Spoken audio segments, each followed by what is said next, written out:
Bonjour, dans cette petite vidéo, nous sommes à la suite. Je vais vous parler de la résultante et de l'équilibre statique. Une force, je vous rappelle, est constituée de 4 caractéristiques: point d'application, direction, sens, intensité. On la dessine de cette manière et il faut aussi indiquer un vecteur force et une échelle. Si je prends le cas de cet objet, nous avons ici des petites masses qui sont suspendues à 10 nanomètres circulaires. Qu'observons-nous? Il n'y a pas de mouvement. S'il n'y a pas de mouvement, nous sommes en équilibre statique. Si je représente les forces au niveau du crochet, vous avez une force poids, ici, de 1,5 Newton, qui entraîne les poids vers le centre de la Terre.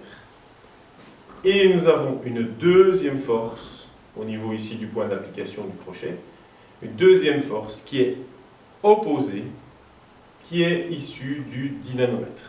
Donc je répète, lorsque le point d'application ne bouge pas, ce n'est pas qu'il n'y a pas de force, mais la résultante de force est égale à 0.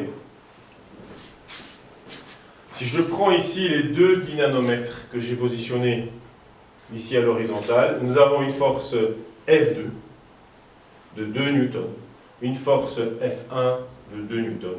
Nous voyons que les deux crochets ne bougent pas, donc nous sommes en équilibre statique. Si maintenant j'exerce une force supplémentaire, F2 à ce moment-là n'est plus de 2 newtons mais de 3 newtons. Regardez bien, on va voir le crochet, que fait-il? Le crochet subit une force.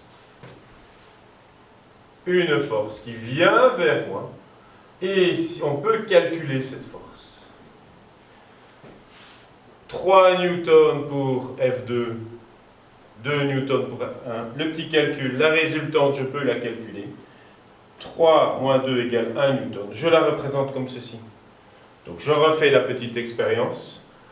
Vu qu'il y a 3 newtons vers moi, les 2 newtons freinent, mais il y a une force de 1 newton qui vient vers moi.